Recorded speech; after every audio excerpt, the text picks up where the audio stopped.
ছাত্ৰ ছাত্ৰীসকল আজি তোমালোকক মই গণিতৰ এটা পাঠ অকণমান তোমালোকক আভাস এটা দিম। সেইটো হ'ল তোমালোকৰ পৰিসীমা আৰু কালি, হয়নে? পৰিসীমা আৰু কালি। এতিয়া পৰিসীমাটো আগতে পাইছা নে তোমালোকে? পাইছা ন? কোনো এটা বস্তুৰ আমি চাৰিওফালৰ যিটো জোখ বা সীমা সেইটো পৰিসীমা হয়নে নহয়? এতিয়া তোমালোকৰ পাছত আছে বৰ্গ আৰু আয়তৰ পৰিসীমা আৰু কালি আছে। বৰ্গ বুলি ক'লে তোমালোকে চিনি পোৱা নাই? বৰ্গ কাক বোলে? যি চতুৰ্ভুজৰ বা যি সমতলীয় আকৃতিৰ চাৰিওটা বাহুৰ মাপ কি হ'ব লাগিব? সমান হ'ব লাগিব, হয়নে নহয়? ইয়াক কি বুলি কোৱা হয়? বৰ্গ। এই বাহুটোৰ মাপ যদি 3 চেণ্টিমিটাৰ, এইটো বাহু 3 চেণ্টিমিটাৰ, এইটো 3 চেণ্টিমিটাৰ, এইটো 3 চেণ্টিমিটাৰ, হয়নে নহয়? তেতিয়া ইয়াৰ নামটো কি হৈ যায়? বৰ্গ। এতিয়া এই বৰ্গটো যদি আমি পৰিসীমা বুলি কওঁ তেতিয়া আমি কি বুজি পাম? বৰ্গটোৰ এই বাহুকেইডালৰ মাপৰ সমষ্টিটোকে আমি কি বুলি ক'ম? পৰিসীমা বুলি ক'ম, হয়নে? তেতিয়া আমি কি পাম? এতিয়া 3 কেইটা আছে?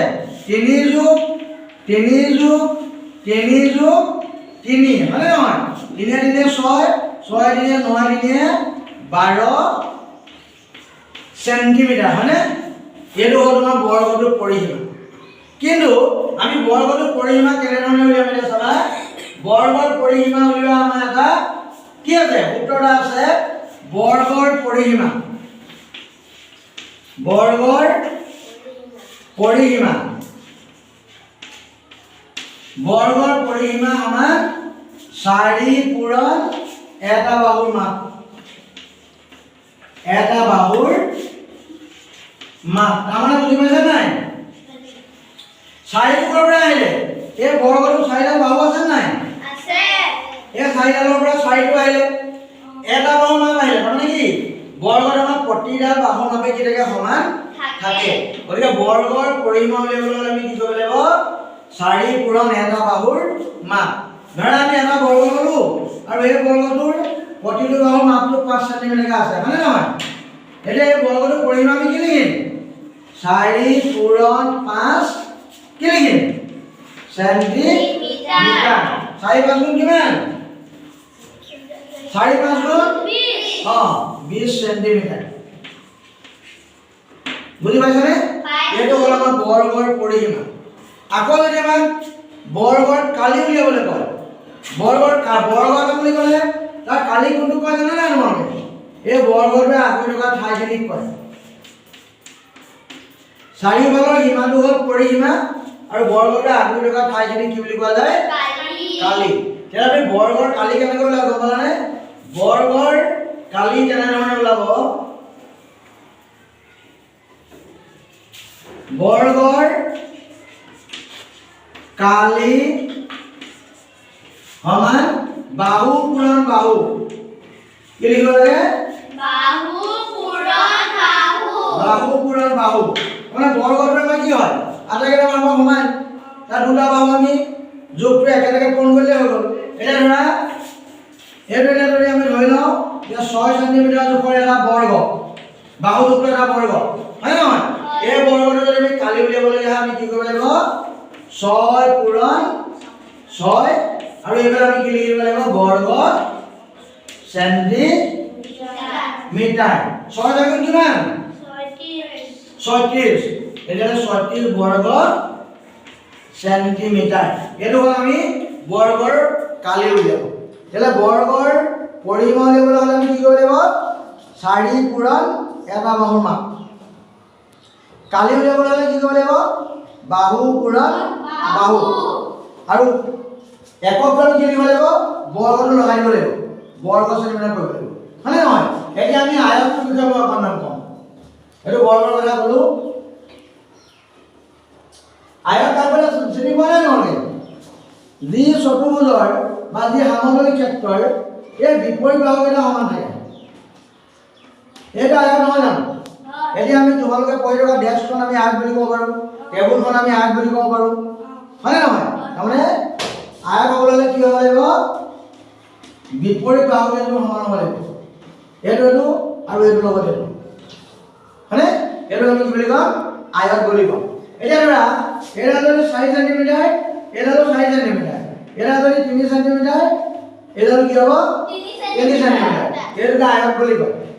এই আয়তটো যদি আমি পৰিসীমা উলিয়াওঁ কি কৰিব লাগিব? এই বাহুকেইটা এনেকৈ যোগ কৰিব লাগিব। 4 যোগ 3 যোগ 4 যোগ 3, হয়নে নহয়? 4 × 3 = 7, 7 × 4 = 11, 11 × 3 কিমান হ'ব? 14, হয়নে নহয়? এতিয়া আমি আয়তৰ পৰিসীমা কেনেকৈ ওলাই দিয়া তোমালোকে চাবা। আয়তৰ পৰিসীমা একেবাৰে উজু। আয়তৰ পৰিসীমা সমান 2 পূৰণ দীৰ্ঘ যোগ কি হ'ব? প্ৰস্থ। বুজি পালে নাই? আয়তৰ পৰিসীমা উলিয়াবলৈ হ'লে আমি কি কৰিব লাগিব? 2 পূৰণ দীৰ্ঘ যোগ প্ৰস্থ। এতিয়া তোমালোকে চোৱা, এইটো 2, আমি অথনি আয়তটোৰ দিশ কিমান দিছিলোঁ? দিশ কিমান দিছিলোঁ? 4, প্ৰস্থ কিমান দিছিলোঁ? 3, হয়নে নহয়? 2 পূৰণ দীৰ্ঘ যোগ প্ৰস্থ। দীঘৰ জেগাত দিশ লিখিলোঁ, প্ৰস্থত প্ৰস্থ লিখিলোঁ। এবাৰ আমি লিখিলোঁ চেণ্টিমিটাৰ সমান 2 পূৰণ 4 দিনে কিমান? 7 চেণ্টিমিটাৰ সমান 7 দুগুণ কিমান? 14 চেণ্টিমিটাৰ। তেতিয়া আমি এইটো আমি আয়তটো কি পালোঁ? পৰিসীমা পালোঁ। আয়তৰ পৰিসীমা উলিয়াবলৈ হ'লে তেতিয়া আমি কি কৰিব লাগিব? 2 পূৰণ দীৰ্ঘ যোগ প্ৰস্থ। দীঘে প্ৰস্থ যোগ কৰি 2 এ পূৰণ কৰি দিলে আমি কি পাম? আয়তৰ কি পাম? প্ৰস্থ। দীঘে প্ৰস্থ যোগ কৰি 2 এ পূৰণ কৰি দিলে আয়তটো আমি কি পাম? আয়তটো কি উলিয়াই আছো আমি? পৰিসীমা। একো বুজাই পোৱা নাই ন? আয়তৰ পৰিসীমা উলিয়াবলৈ হ'লে দীঘে প্ৰস্থ যোগ কৰি তাৰ 2 এ কি কৰিব লাগিব? 2 এ কি কৰিব আমি? পূৰণ কৰি দিব লাগিব। এইটো হ'ল আমাৰ আয়তৰ পৰিসীমা। আয়তৰ কালি উলিয়াবলৈ হ'লে কি কৰিব লাগিব? আয়তৰ কালি সমান দীৰ্ঘ পূৰণ প্ৰস্থ। দীৰ্ঘ পূৰণ প্ৰস্থ। আমি অথনি আয়তটোৰ দীৰ্ঘ আছিলে 4, প্ৰস্থ আছিলে কিমান? 3, 4 পূৰণ 3 আৰু কালি হোৱাৰ লগে লগে আমি এবাৰ কি লিখিব লাগিব? বৰ্গ চেণ্টিমিটাৰ। 4 × 3 কিমান? 12, এতিয়া 12 বৰ্গ চেণ্টিমিটাৰ। বুজি পালানে? এইটো হ'ল আমাৰ আয়তৰ কালি উলিয়াবলৈ হ'লে আমি এইটো কৰিব লাগিব। দীঘে প্ৰস্থ কি কৰিব লাগিব? পূৰণ কৰি দিব লাগিব। এটা বুজি পালে নাই? এতিয়া মই তোমালোকক অকল এটা কথা দেখাইছো। এতিয়া আমি কি পালো? তেতিয়াহ'লে চাবা, আমি পালো কি? বৰ্গৰ কি পালো? বৰ্গৰ কি উলিয়াইছিলো প্ৰথমতে? বৰ্গৰ পৰিসীমা সমান কি? 4 পূৰণ